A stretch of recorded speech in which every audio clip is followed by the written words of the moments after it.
was talking with a student recently about prescriptive versus descriptive language on the LSAT. This was coming up. We were discussing a reading comprehension passage.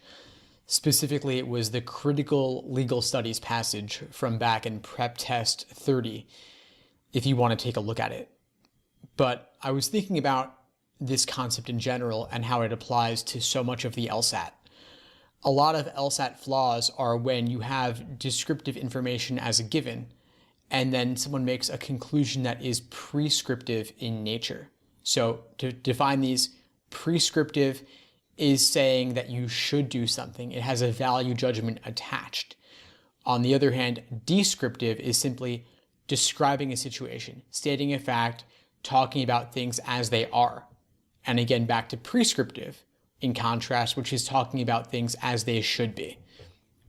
So let's say if a parent says to you, your room is dirty, they're not saying that your room should be dirty. They are describing the situation. And in fact, there is an implicit statement there, implicit idea, that if your room is dirty, then you should clean it up.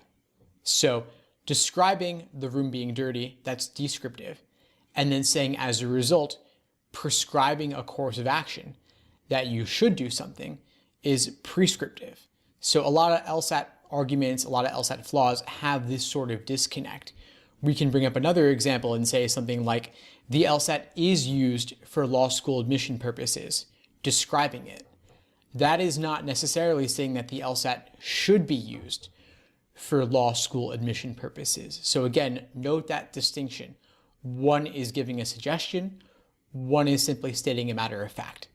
Now, I was thinking about LSAT questions that might contain this language, and in order to illustrate this distinction, and it's actually pretty easy to do, you just look at any LSAT exam and scan for the word should, or if you have PDFs, do Control F for the word should, and you'll typically find a prescription associated. So, of course, I went ahead and did this. I pulled up the June 2007 LSAT to share an example with you. And due to LSAC's copyright concerns, I'm not displaying the question, but this is from the June 07 LSAT. It's in the logical reasoning question number 17 from the second section. It's about a hospital executive, computer experts making a recommendation. So I don't want to spoil this for you, but I do want to bring up that the evidence talks about computer experts maintaining what the most significant threat is. So they are describing the situation that the hospital institution faces.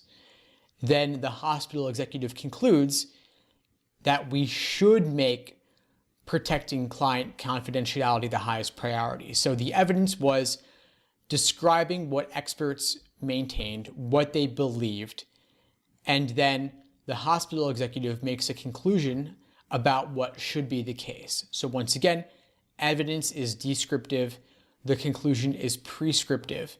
We don't necessarily know that this conclusion follows based on the evidence. If the experts maintain something, does that mean that we should necessarily do something? It's open to debate. And of course, this is a flaw question, and so there is automatically some doubt that we should bring to this question, to this line of reasoning. Anyway, hope you found this helpful. If you did, please subscribe to be notified of new episodes as I release them.